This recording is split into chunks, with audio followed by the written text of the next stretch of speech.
Welcome to another episode of Gamers, Developers, and Scholars. I'm your host Javier, and joining me today are... Hi, I'm Dr. Poppy Wild. Sucker prize! Poppy, you muted yourself halfway through your introduction. Yeah, but that's the way to go. I was just saying my name. Right. And yourself, right, Jack? You didn't introduce yourself. Yes, so I'm Jack Orchard.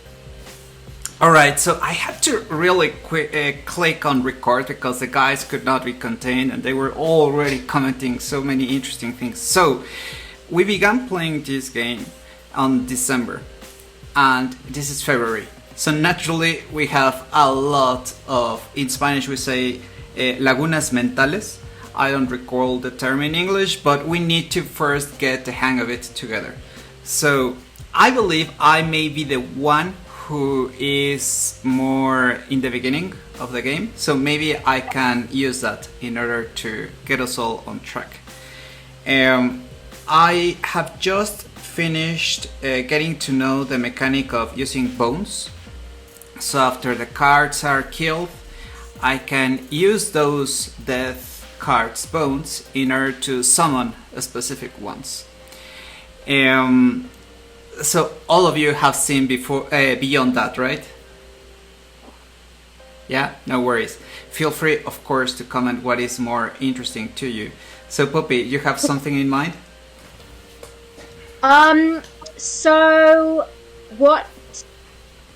So I think I'm really enjoying this game. That's the first thing. I was just trying to work out how many hours I've played, because there's certain times where I'll play quite a bit, but I don't seem to actually kind of progress the wider game.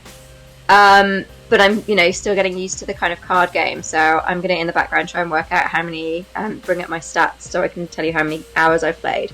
But, so I was quite intrigued by this idea of a card game and escape room kind of mashup.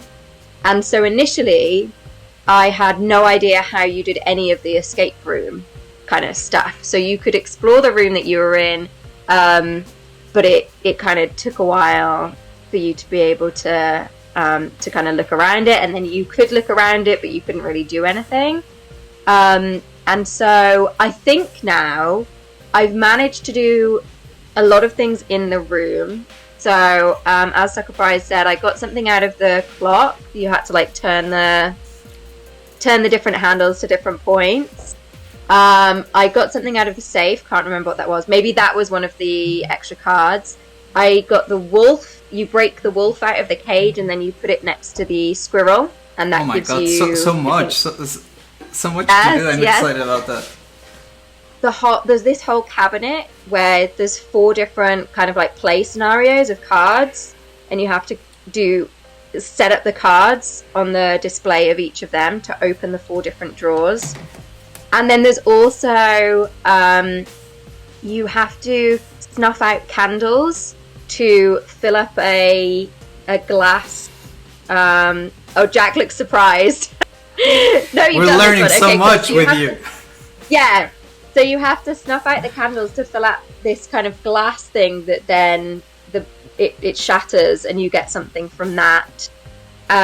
You can also and as Sucker Prize said, there's also something where when you go over to the picture, you can pull a plant Poppy, out of it. I love that you said that you didn't remember what you had been playing, and it's all coming back to me. It's all coming back to me now. So yeah, you get the plant out of the picture, and then that enables you to do something else. So there's 2 things that I'm still... Oh, the other thing is the skull. You can keep visiting the skull, and it fills up with gold teeth, and you can use those to buy things with. Are you a speedrunner by chance? There's a world. What am I trying to say? There's a world. A globe, right? And I don't... Globe, that's the word I'm trying to say, yeah. And I don't know what that does yet. So I can spin it, but I don't know what it does yet. And then over by the book that tells you what all of the different sigils mean, there's a hammer and something else on the wall. And at the moment they're locked in for me, so I haven't got those out. So that's where I'm at. I don't know, Jack, does that kind of marry up with you? You're further ahead than me. And Jack was I worried, don't. what if I can spoil so much for you guys and not like puppies beyond all of us? And I can assume that one of you made your death card. You know, the moment you lose your opponent, the I've have made several my card. death cards. Yeah. I have one. I haven't used it yet. I need to I think use I have it. 3. Okay, I think I have 3. But what yeah. happens when you use it? Because I have already deployed it, but sadly, as soon as I do that, I win the match. So I haven't seen what does it do. So the death card goes into like a pack of cards that you can then choose from. So you can end up with your own cards. So that's really interesting because then when you die and you get to make your death card, once you realize it becomes a card that you might be able to use, you're trying to make a really good death card. And so then you have to give them a name. And so my first one was called Poppy, and my second one was called Wild, and then like my third one was called Poor. Like, if this, as an indication to me, if this comes up as a card that you can choose, don't choose it. So I must have died more because then one is called Good as well. So that's a good card. Very interesting. So I ended up at one point with. So I gave all of my death cards the same name. I called them all Girona. But then in my last run through, I got a death card that was called Lewis. Like someone else's name. Yeah, you get Beautiful. to choose from other people's death cards. So yeah. Beautiful. But have you guys? Oh, I forgot the other place that I'm at, which is that I have a jar of toxic slime, which talks. I haven't seen I have that, the I option to believe. pick it, but I haven't picked it up yet. So, and I think as Sucker Prize was saying earlier as well, so you start with one talking card, which is the Stoat. Then you get the Stink Bug, and I also have the Stunted Wolf, which I think the Stunted Wolf is one that you have to break out of somewhere. Wow. So, yeah. But there's... Jack, have you done the thing with the eye? Yes, you need to do the thing with the eye before you do the Before you do the clock, don't you? Yeah. I have So- to catch up furiously with you guys. It is a good challenge. It is a good problem. So there are so many things that you have said. I was going to say, I don't know how much to spoiler for you, Javier. Oh. I couldn't tell you how to do them because it's been a while, so I can't of course. remember how to do it. But basically So the other thing that really surprised me about this game, which I loved, is... So when you're playing the card game, you're trying to kind of get the odds in your favor. It's on scales. On the balance, yeah. And so you're given a pair of pliers that you can use. And I was, and the guy you're opposite is like, to balance the scales in your favor. And I, innocent me, was like, oh, maybe you use the pliers to like fiddle with the mechanism. No, you use the pliers and they come towards you into your mouth, pull out a tooth and put that on the scale. I was horrified and loved that moment. Impressive. Then you get a knife, and I think maybe the knife you get from under the squirrel, I can't remember, but you get a knife later. And so I was like, well, maybe the knife, like, do you cut a finger off or something? No, you stab your eye out. Oh my and god. Then you put your eye on the scales. But what that enables you to do is choose another eye. And he opens this box and shows you this selection of eyes and says, choose another eye. And one of the eyes has these kind of glowing symbols on it. And when you put that in, that then enables you to see other things, which give you clues, which enables you to open the clock. So Wow. yeah. Have you tried the eye with like the two pupils sort of smushed No, together? I really wanted to do that in my next round, but I was worried that I had to keep using the same eye. So does the two pupils, because I saw the two pupils one, does that give you the ability to do something else? It might do. I picked it and then died immediately afterwards. Okay. So. It was my plan. It was my plan to use that, but then I couldn't decide whether maybe the special eye with the symbols, maybe that enabled you to see other things later on. I couldn't decide what to do, but yeah. So Javier, you have all this excitement to come, but like say, I still I still have this hammer and this other thing on the wall that are like locked away. Sure. And the thing is with the jar of I've just remembered another thing. So have Jack, have you got the roll of film? Yes, but I don't know what to do with it. Yeah, so you also at some point, Javier, you get this roll of film. Again, I don't remember the details, but you get this roll of film. And of course, when you die and he comes and takes that photo of you, you see him with the camera, right? Yeah. So this jar of toxic slime tells you, if you just defeat him one more time, you'll be able to get access to his camera. But since that jar has been telling me that, I've beat him several times, but I've never got to see the camera. So I'm not sure what's going on there. Okay, so there's a lot here, fortunately, to analyze. It is such a juicy game. Thank you again, Poppy, for finding and recommending it. I was surprised that it is a very recent game. So it was just published in 2021. However, its development is not usual. I looked a bit on it, and it is by a developer called Daniel Mullins.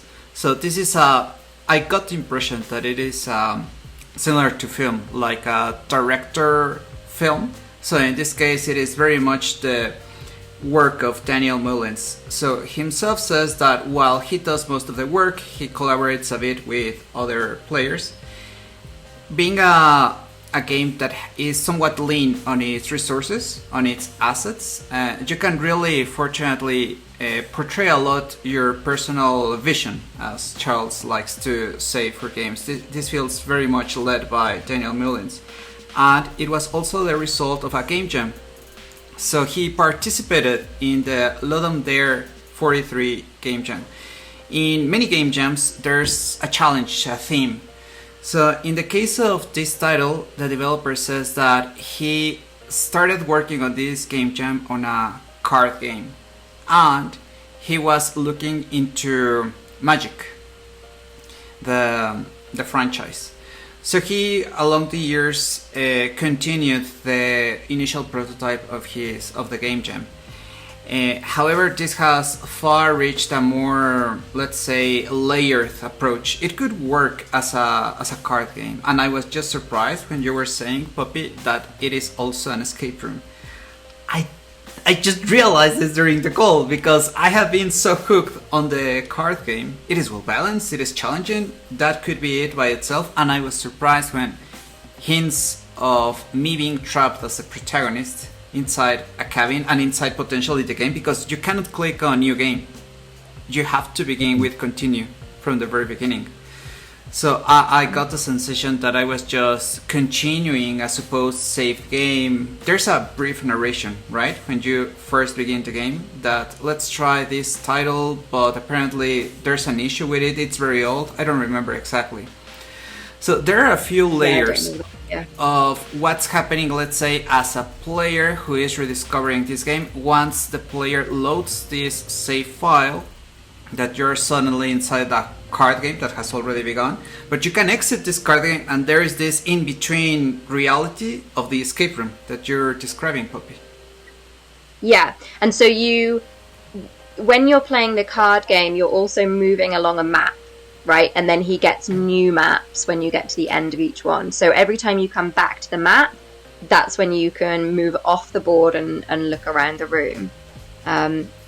And then you go back to the map, and then you can make choices about kind of which direction you want the game to go in, and whether you want to, get to the point where you're picking new cards, or you're like stumbling across a bag where you can get new stuff.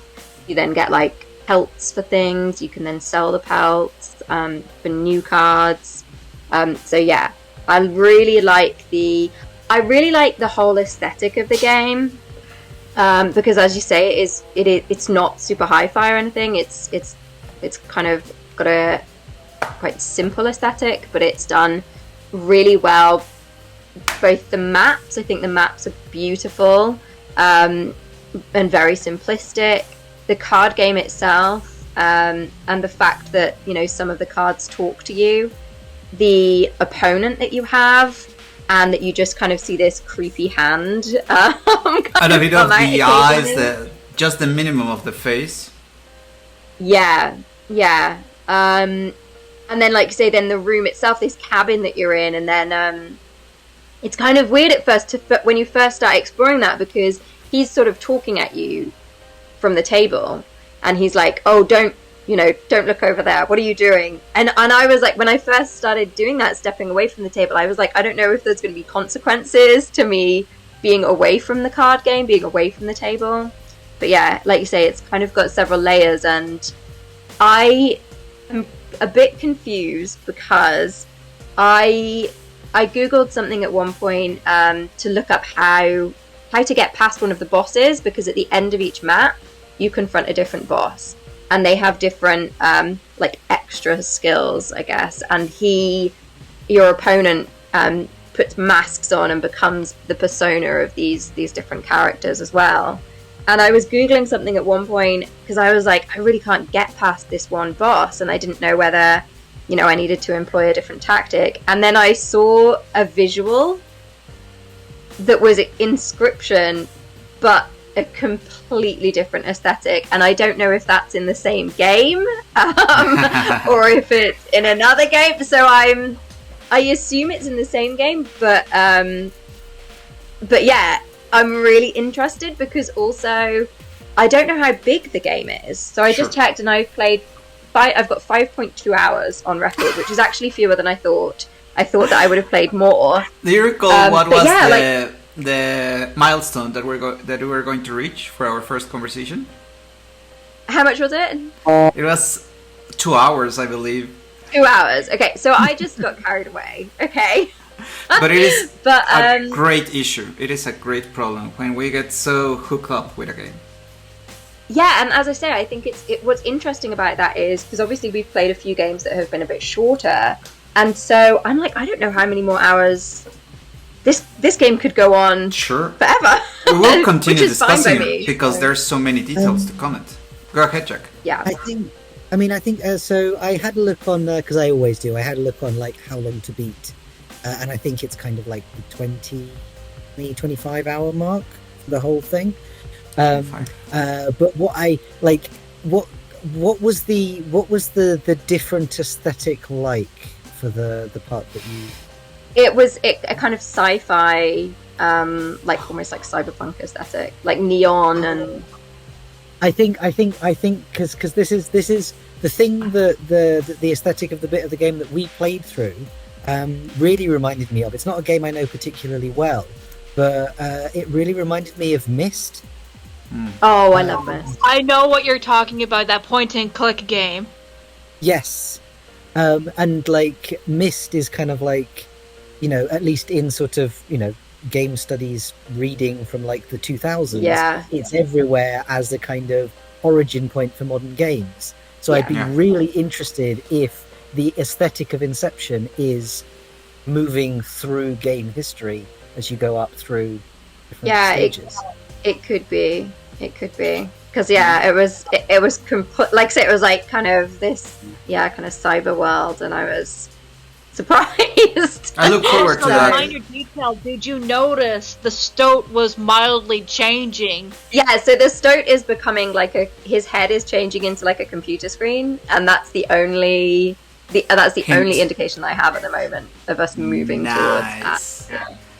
I believe this is one of the games that benefits a lot from our format of commenting it together, because even though someone might have already finished, it is a game that benefits from a fresh pair of eyes, of another outlook, and I believe it's impossible to tell all these details in one go.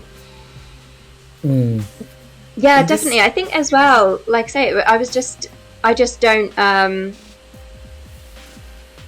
I don't know. I think as well, what's kind of weird is like I do think I'm getting better at playing the card game, but also there's just like, I guess with most card games, right? There's just some hands that you get. There's some hands you're dealt where you just can't win. Like you do end up dying, or at least I can't win. And like I say, that's kind of interesting in terms of the sense of progress that you get, and how I think that you have to die at certain points, because like you say, we make these death cards. You see the camera, for example, So that's quite an interesting quality as well, of not being quite certain. I don't think it's a linear progression, even though you're going along this map. I think there have to be kind of certain back steps, and then there's certain periods where you play a lot more of the card game without doing something in the room, and then there's other periods where the room stuff can happen quite quickly. Sure. Our medium is evolving, because we are now, like we're experiencing in this game, not depending on winning in order to continue on the game. For a long time in our industry, that was the standard, and even another game that you recommended, Jack, Disco Elysium, also explores how losing can be far more interesting than straight up winning. In this game's theme, potentially, and even I like card games because they always portray values, strong values. Any game has a system of values, but in the cards, there's a constant suffering, a constant sacrifice. We could have another balance in our game so that no card is lost at any point. But here, on the contrary, you have to lose at some point in order to get some benefits. So that is not only portrayed in the aesthetic elements, like taking out your tooth or your eye, but also in how the game is balanced, how the mechanics of the card were designed. Do you want to comment something, Jack? So, I mean, what I was thinking, which I think kind of ties in with both this and what Poppy was saying, is I don't know, I might just not be very good at it, but I really did wonder if at certain points in the narrative, the person you're playing against actually is cheating, or the rules aren't being followed exactly. And then this ties in with that idea of sacrifice, because I think something that seems to be really interesting is the card game itself is modeled on kind of, Darwinism. It's modeled on this kind of immutable law of nature.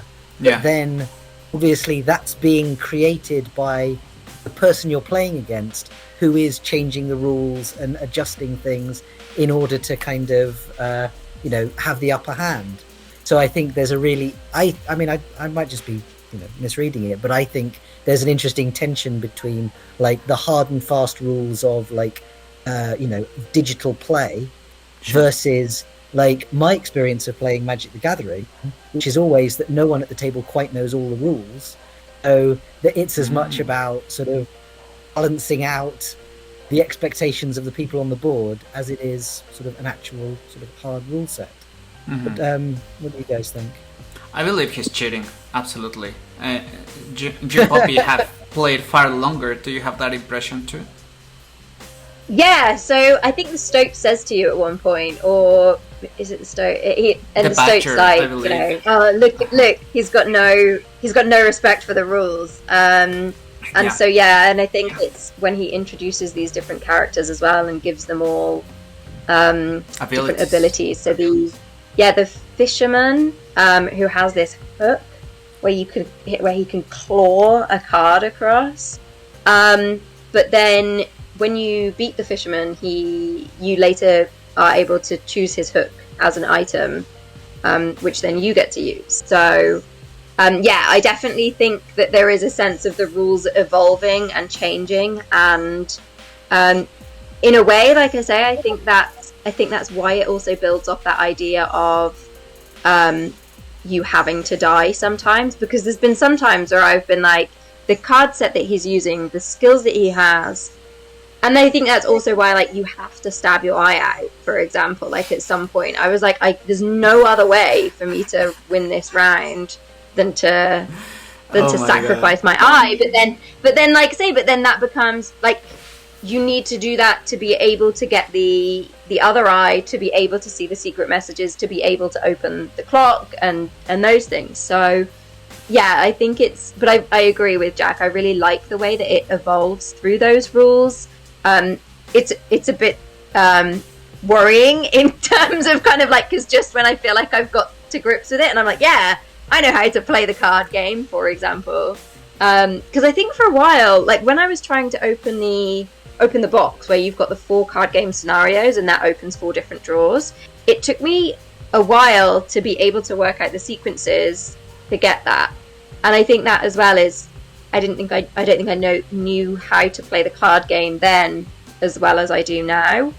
But yeah, I definitely think there's an element of cheating and changing the rules. I like that. I agree with apparently, while there's this game master who is cheating, at the same time, I've gotten the impression that I have become better at the game at my very initial phase, and I'm actually beating in a competitive way this game master. So this gives me the impression that, like many games, there is no one correct way to play it. Potentially, if you're not as skilled in card games, maybe you will still get a very interesting experience, because potentially you will have to abuse these spincers, these other resources that allow you to get there to the next challenge, but at a very interesting cost.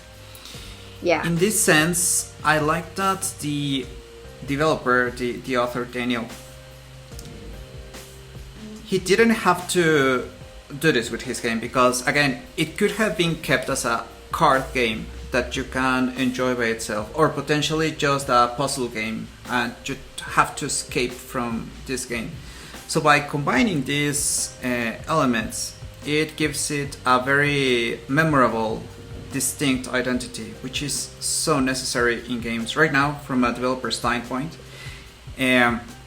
You will get publishers very wary of supporting you if you just say, my game is a puzzle game. Right now, there's so many puzzle games on Steam that it is a very hard thing to sell.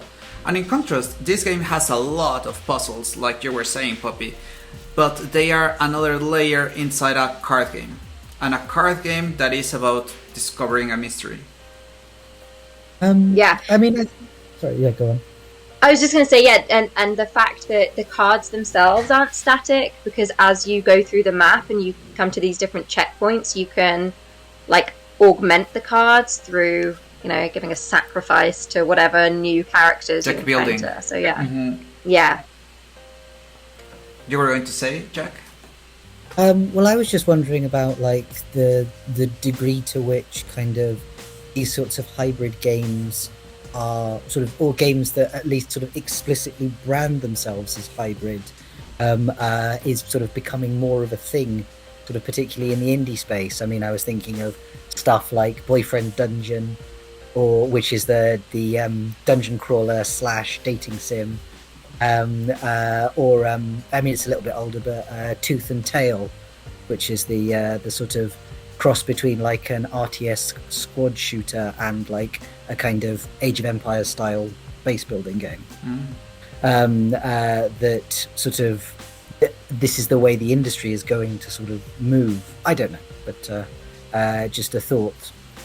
Fortunately, I believe we're experiencing what you're saying, Jack, that conventions are taken from usually disconnected genres. We still have a long way to go. If we contrast with literature, for example, oh my god, there's far more experimentation naturally, because it is a far older medium. There is a great book that you guys could enjoy called The Art of Computer Game Design by Crawford, and I like a lot that this is a very old book. It is maybe from the 80s or even a bit before, and he was one of the pioneers of the industry. As you know, our games industry began because of scientists. The very first developers were scientists in labs with PhDs.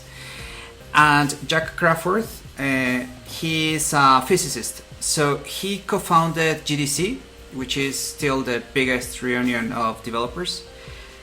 However, he complained harshly about how games were too simplistic. He said that at the very beginning, games were somewhat simple because of, at first, they had to just create something that was winnable, that had a win condition, a lose condition, something that worked. But in his eyes, there was far more potential in the 80s that was not being used, so he even exited the industry. He has a fantastic GDC talk about how he exits the industry because he fights as an imaginary dragon. he goes out of the room in the conference hall in order to fight that imaginary dragon, and that's when he exited the industry for a while. So he said that right now he returned to the industry because he says that finally some of the potential of the industry that he describes in his book is finally happening. Finally, we are using software, as I like to call it, as malleable, as flexible as it can be in order to pursue original aesthetic experiences that maybe defy genres, but that now technical capabilities allow them to build them. Yeah, I think as we were saying, the way that this game works with all of those things, that, you know, it's a card game, but also it's like a battle simulator, but also the ways that the kind of like tactics and strategies that you might use in a sort of battle game, instead of using those, you've got those, but then you've also got these external objects, like because you can have 3 objects at once. So we talked about the pliers and the knife, but you mentioned that you started to use the bones. You get like a bottle of bones that you can have as like one of your 3 items. The fact you're then moving across the map and that you encounter these spaces where you can sacrifice cards, where you can, as I say, you get different pelts, you can exchange them for things. I just got to pelts. Yes, yeah. You can then buy things with the gold teeth, where like if you've won very well and you get those extra. So there's that kind of bargaining thing there as well. There's the places where you encounter different characters who say that they'll, as I said, you know, augment your cards in some way. So there's being around the fireplace, and then there's the one where you're at a kind of stone sacrifice place, and it sort of mashes a few cards together. You meet some scientists, I think it is, further along, who cut up your cards and splice them and make these hybrids, which are great. So much to look forward to. I think, yeah, well, it's an interesting way of unlocking new abilities within the game, that actually it's being unlocked through the progression on the map. Because, you know, most card games don't have a map in them, right? You're not usually doing that. And then the fact that that you've got that going on, and then, as I say, the what's going on in the card game and on the map, that when you come off the map into the room, there are those, you know, those links between that. So I think it's incredibly well done so far for my 5 hours in. The horror element as well, you know, again, as you said, like the card game could work on its own. The card game with the map could work on its own. The card game with the map with the escape room could work. The card game with the map with the escape room with the horror. And then now there's this evolution of that as well, that we're kind of talking about the next step, that we don't know what that will become. So yeah, I think it's very well done. I was concerned at first that because it took me, like I say, maybe a little while to get the card game. So I just did that thing where, you know, they're like explaining the rules and you're like, yeah, I'll just like click some things and see what happens. And I was worried that would make it not enjoyable for me if I didn't kind of grasp it. But I think they do explain it well enough. And then those other items, as I say, that you can use. Like there was one time when I used the fish hook from that character. It's supposed to be like, you should use that when you've got like, there's a really good card that you want. And I didn't use it when there was a really good card I wanted. It was like, that's the only way I'm going to win this round. So yeah, I really appreciate the way that it's kind of put together in terms of, and then as you say, the kind of mastermind behind it being this kind of horrific games master who's bending the rules for his own benefit. And then within that, like say, the stoat and the stinkbug and the stunted wolf, and it's like they've got their own plan and they talk to you, and I don't know, you know, sometimes the stoat is saying things and I'm like, I don't know whether I should believe you. So yeah, I think it's really well put together. And then I think, I mean, also just another avenue for rules is also that there's the manual with all the rules for the cards, which is right next to you from the start of the game, but has every single rule, including all the ones you're not going to get for ages. So if there's a kind of an implication that you're supposed to sit down and read all the way through that, but no one's going to do that. So you've got the misleading, the biased, the kind of potentially dangerous advice, plus all of this, and it's a decision making about where you draw your instructions from. I like that you have invested a good amount of time in the game, and that you have appreciated different elements even before our analysis, but you have discovered very different elements, appreciated different game elements, and that is a characteristic that comes formally from toys instead of from games. So toys are these objects that you should be able, like a ball for example, that you should be able to do whatever you want with it. If you'd like, you can play football. If not, you can invent your own way of using it and have fun with it.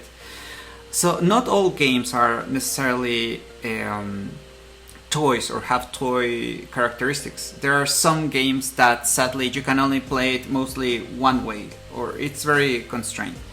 This one by design invites you as a player to go crazy and find your own way of enjoying it. For example, I have been very absorbed on the card aspect, and I am going very deeply into that. And I like that you guys have been exploring all around it. In that sense, I wonder, Shelly, there is a characteristic that we haven't discussed too much about the game. By chance, has there, as a student of the occult like you are, has there an aesthetic element that you have appreciated of how maybe the sacrifices are made, of what magic system is being portrayed in this very interesting game? Well, sacrifices, doesn't have to be physical in a sense, like you have to sacrifice the tooth or the eye. Sometimes, when I do rituals and a sacrifice must be made, I might sacrifice something metaphysical, like my pride, ego. Wow. Like I want to be a better person, and there is an aspect personality that I'm going to sacrifice. I know there's the mindset saying, just be yourself. You're good as just you are. That is true, but you have to forget that there's always room for improvement. Sure. And sometimes improvements such as those require sacrifices. Like for instance, someone did you wrong, and you do want revenge on them. But then again, later on, that vengeance kind of goes into the back burner, and you kind of move on sometimes. But if you sacrifice vengeance and focus on actually being better than your offender, that's part of improvement and the sacrifice that you were willing to make. So for you, this sacrifice aspect as a way in order to move forward to get potentially capabilities in the game, do you feel that it's well portrayed? I think it's very well portrayed. I think that's really well portrayed. Because you probably already knew about stories of the occult of doing virgin sacrifices. The classic ones. Yes, the classic ones. But now we've moved on to sacrifices in a metaphysical sense, such as ego, letting go your pride, and kind of looking. This is also a part of what is called shadow work. It's something that you may have think that is unpleasant, and you've repressed it to the point. The only thing is, you can only repress it to the point so much that one of these days it will come back to you. Oof. There's so many ways to appreciate this game then, because on one hand, originally I thought there was some black magic going on inside the game, but now maybe we are subjects in an experiment, in a sci-fi experiment, based on what you saw, Puppy. Like, what happens when we get a person and present them with an apparently unwinnable game locked in a cabin? What will they do? Maybe. There's also the kind of green, the jar of green stuff, the kind of toxic stuff. Like say that has eyes, right? And it talks to you and it says, you know, about you need to get. I see you have something up your sleeve, which is the roll of film that we have. And then it's saying, you know, you need to get your hands on the camera. But then when you have the eye, you see that it says next to the jar, keep sealed. But the jar says, oh, you have my master's eye. And so there's also there's obviously like a whole kind of story going on there. And I'm wondering if maybe it's the opening of the uncorking of the bottle. Maybe that is somehow moves us onto the next level. But I'm interested to see which elements of the game mechanic change, because as you said, you know, with this kind of first zone, you know, we're in a kind of very natural environment. There's the swamplands, there's the forest, there's going around the campfire. As you said, there's the sacrifice of, you know, the squirrels, the blood, the bones. So it's all quite, kind of earthy, natural. And so I'm wondering, you know, if you do move on to this kind of more sci-fi or kind of cyber world, and I'm really interested by Jack's suggestion that actually it's kind of moving through game trends sort of thing. I'm wondering whether they will change, because it's kind of, it almost seems like in a kind of cyberpunk world or a kind of sci-fi world, then the idea of sacrifices and bones, you know, bones doesn't really seem to kind of make sense in that context, right? And so, I think that it will be interesting to see how much the story, the kind of wider story world evolves dependent on the map story world that you're in.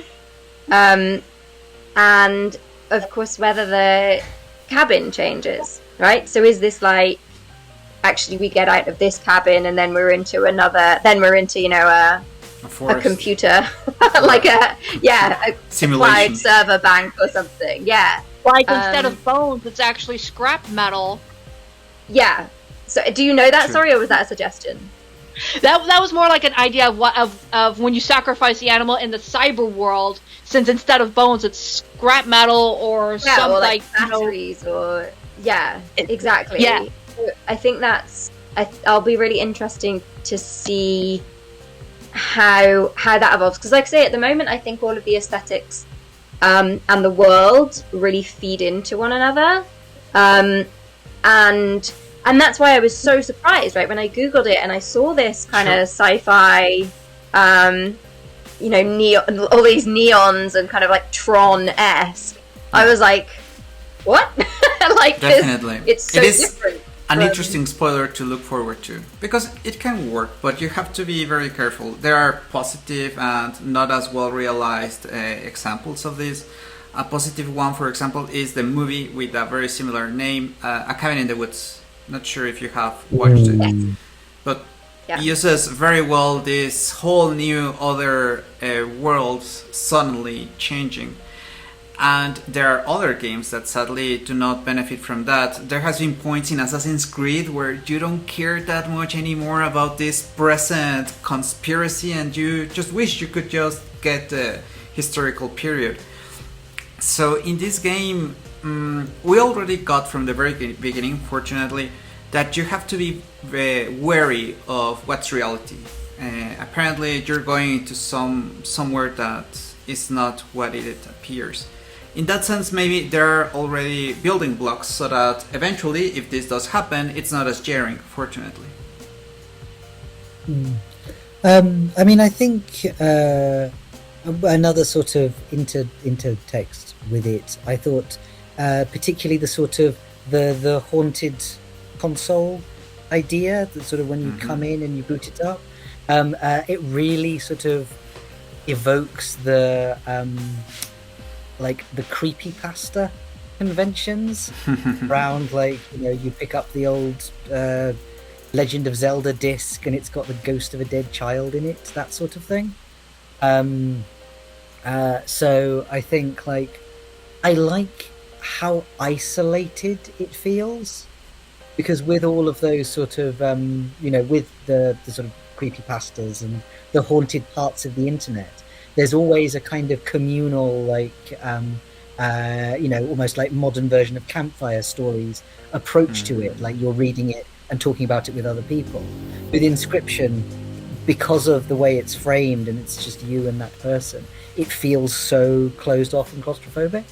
So I like that kind of the idea of isolation is kind of a part of how the game works in its kind of horrific framing. Indeed, and it is interesting that there is this isolation, but at the same time you get the hints that there have been a lot of people before you, and what will happen with yourself? Are you going to follow them to the grave potentially?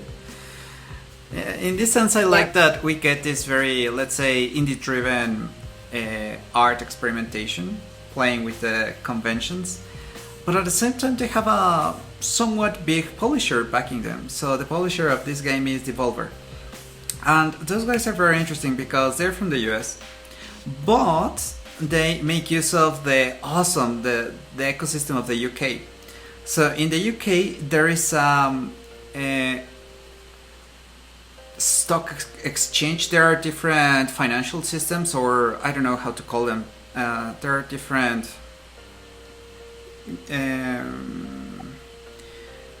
bolsas, it's called in Spanish. I forgot the term. Anyway, so there is the alternative stock exchange in the UK, and Devolver can be traded there. It's not in the regular UK stock exchange, but it is in that one called Alternate, something like that. And I like that that's a stock exchange from the UK is to have more flexibility. The regulation is not as tough.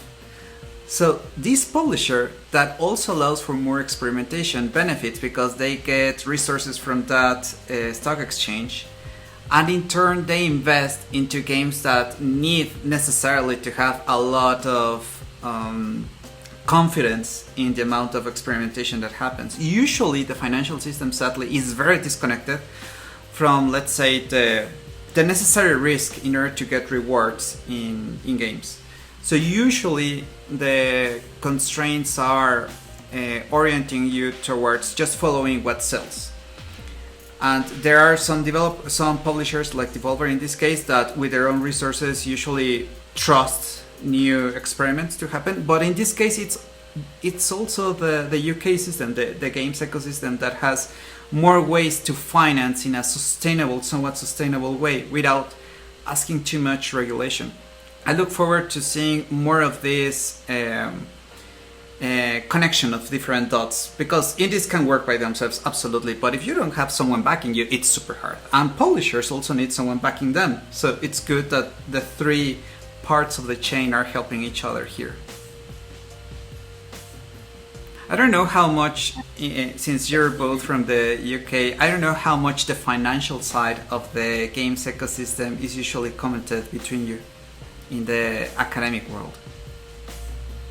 I think there are certainly people who do look at that. I don't, so I have to kind of say that's not my area of expertise. But there are certainly some people who that is kind of what they look at, and of course also how games become their own economic systems as well. There's a lot of research into that. But it's not my specialist field, I'm afraid. It's fascinating to comment this with you because from my side, they don't like it either. Developers, oh my god, they see all of the business side as the suits, like almost the enemies. So I like to get to learn from different areas because I believe that we can collaborate by knowing a bit of the different sides. Yeah, absolutely. And I mean that's really fascinating what you've just said about Inscryption and kind of all of that. Really, that's really interesting. I was just going to say that I think that all of the reviews of Inscryption as well seem to be. I mean, they've got on Steam. It's overwhelmingly positive. As you say, it's a it's a relatively new game, and it's not too expensive. I think you can just checking. I think there's so you can also buy the soundtrack if you want to kind of have that kind of creepy creepy aspect to follow through. Yeah, exactly. But yeah, it's interesting, and like I say, so just looking as well on the store page, there are certain visuals there. There's none of those kind of neon sort of cyberpunk visuals that I can see at the moment. Maybe there are some actually. Maybe there are some coming up, but there's a few other kind of. You're very brave to browse the screenshots of. Yeah, I'm like checking them, but again, not don't want to know too much about it. But it's definitely interesting in terms of as well. I think there are some red herrings in there. So the things like I was thinking of one of them earlier, but I think there's certain things that are there that maybe you aren't going to actually get to interact with, but you have. Once you start exploring, you start kind of wondering if that's going to be a thing. So next to the safe where there's all these other little caricatures, the little kind of playing pieces, and I don't know if we get to kind of do anything with them. And also the picture on the wall, which we talked about earlier, where you take the plant from and you take the plant out, and then at some point you get something else from there, I think. But at the moment, for me, it looks like a playing board, and it's got a squirrel on there, and I think some kind of bug. And I keep looking at it thinking, does that mean something?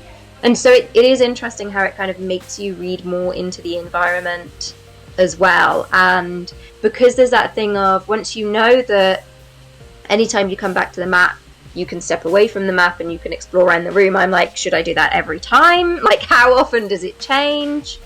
And then, as you say, there's this element of when you start beating the games master more, you can sense that he's not happy about that. There's different kind of different elements of that. So I think it's, as you say, I think it's really well done. I'm really glad that there's been this connection between producer and director and creator, and it will definitely make me check out their other games as well.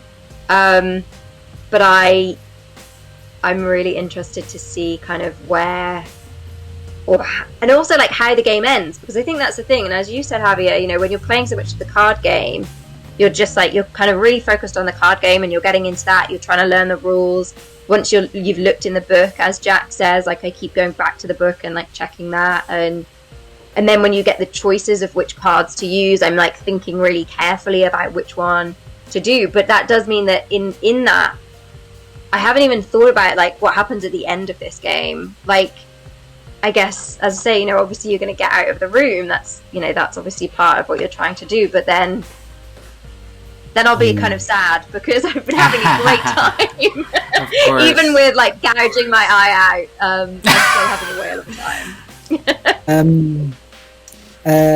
So yeah, a few things from what you both were saying. So first of all, in terms of sort of scholarly work on sort of independent studios as sort of entities, I haven't read it yet, but last year there's a book that came out called Independent Video Games by Paolo Ruffino, which is a sort of essay collection on sort of independent studios considered as... Paolo's great. Paolo's great. He's got some great work. So yeah, definitely. Interesting. I look forward to checking it out. And then I'll send a link in the Discord later. Then also in terms of potentially misleading marketing, sort of in the way that games sort of get presented in their Steam stores. I don't know if you're aware of The Eternal Castle, which is a an entirely fictional game from 1982 that got re-released a couple of years ago on Steam, and it's complete fiction. Like, the game is a new game, like a sort of retro style game, which every aspect of their marketing, all the way through their Steam, all the way through sort of their Polygon reviews and stuff like that, it maintains the illusion that it's an actual game from 1982. So really, really interesting synergy there. Do you recommend it? It sounds interesting.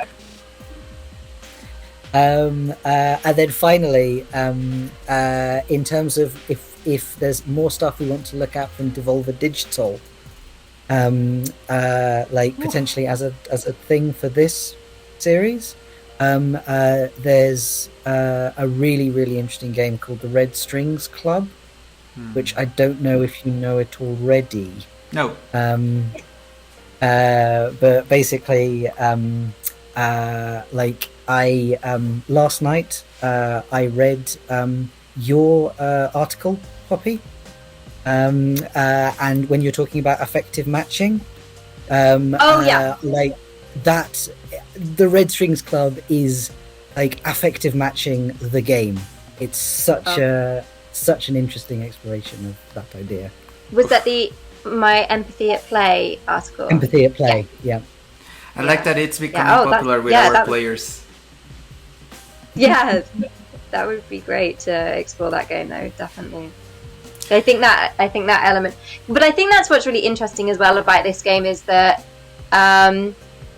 because and that's why actually the tooth pulling moment and the eye stabbing moment are really effective, because you actually, because it's a first person game, so you're not getting kind of much. Your engagement with the avatar is from that kind of embodiment of that thing, and then that's why when the players come towards you and they're like literally, and when he reaches towards you as well, when you kind of you die, the hands come towards you. I think that's really interesting in terms of how it's kind of bringing you into the game. And as I say, there's those times when you're looking around the room and he's going like, oh, don't look over there, and I'm like, oh god, what's going to happen if I do? So I really think that's an interesting use of you in the game and your avatar and how we experience it. Absolutely. I mean, I think the way that sort of the lack of a UI and the way that every single element of the game, literally from the point that you log in, you have to drag your token to the start, puts everything on that sort of level playing field. Yeah. And I think that makes so much of a difference when like you realize what's going to happen with the players. Like, yeah. Absolutely. That's the thing. When the flyers like first came at me, I was like, oh wow. and with the eye, it's like, it's not even like with the eye that it's just like a stab. It's like multiple stabs. So you've got all of this to look forward to, Javier. But yeah, I think it's that one other thing where you're kind of maybe more aware of the avatar body is once you've got that roll of film, that when you come back to the table, you look down and you look down at your hand holding the roll of film, and then the games master goes, what are you looking at there? And you kind of put it away. And so yeah, I think that's it's quite an interesting way of kind of having the involvement of the body in the space. But as you say, I think that's a really great point, Jack, that lack of user interface does mean that you're navigating. You are the interface. Exactly, which is it's just a really interesting difference in the mechanic and how that affects the way that you play and the way that you feel about the game. So yeah. Do we know, is it on Switch or anything other than like? I don't know. Because when I was playing it, I had my computer, my laptop plugged into the TV, and I had my remote mouse because I thought it was just going to be a card game.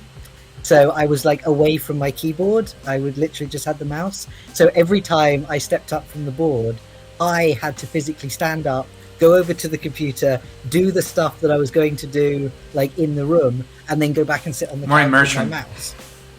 That was it. Really, like you know, as the avatar stood up, I had to stand up, and Sounds very it really, interesting. yeah. It was really annoying at the time, but I think it did probably added something. There are Long some as- experiments long about as that. when you were pulling a tooth out, you weren't doing that as well, Jack. Brushing your You've got to teeth. draw a line. This embodiment and kind of extended awareness. We've got to draw the line somewhere. Absolutely. So I believe we have to set next milestone for this game. The very first one for me is reaching you guys, but please set a milestone that you so that you can continue playing at your pace. So what do you have in mind for two weeks? I do 2 really weeks? I do really want to get to well, I want to see what happens when you open the jar of toxic slime, and I do really want to see if it turns into this neon cyber world. We all want to I know. have 5. I know. So I have 5 hours on the clock at the moment. How many have you got, Jack? I'm on about 4.5. Yeah. Okay. Well, that makes sense because you're just behind me. So I don't know. It's up to you, Javier, because it's up to because you've already got like those hours to catch up on. So Sure. I can tell you how many hours it is when I get to that point. So, would you like to reach that milestone no matter how long it takes for you to reach that? Or maybe you can plan, like, I don't know, 8 hours total of playtime, and that's something more realistic for me to reach in 2 weeks. That makes sense. That makes sense. Because I mean, it could be, like you say, if it's kind of 20-25 hours play through the whole thing, then we For don't know me, when it that might sounds turn like the into ending, reaching that cyberpunk reveal, for me. Maybe. So yeah, 8 hours is good. I'm not going to promise you that I will stop at 8 hours. Please don't. But I will. And I don't promise you either that I will reach it. No, But yeah, it's just a guideline. I'm looking forward to seeing what you think, Javier, when you explore more of the room and kind of how that affects your perception of the game. Sure, and you have mentioned, Puppy, that maybe we'll benefit of playing an escape room someday with the squad. So- Yes, yeah. So there's because obviously there's like the physical escape rooms that you can do, but in the UK during lockdown as well, and I'm sure other places, not only did you have online escape rooms, but you then had the physical escape rooms where you kind of control a game's master. So it's live in the same way as if you were going into the Space Live, but they have a kind of tablet and a camera, and they show you the room and you tell them where to go. And those are really fun. So yeah, it would be great for us to do one of those sometime. Yeah, if you'd like to share an example so that more or less we can all imagine it, and I'm pretty sure, at least I'd like to try that. Sounds very interesting. I like escape rooms, and naturally the usual escape rooms right now are hard to do, but this new kind, I've heard of them, but I have never played them. I'd like to try it. Yeah, they're good. Alright, so we can wrap up with this so that I reached you. And we continue. I'm literally going to carry on playing now, so yeah. I have so much to do, fortunately, with a good game. So, for those of you guys who watch us, don't forget to like, comment, and subscribe, and we'll see you on the next episode. Take care, everyone.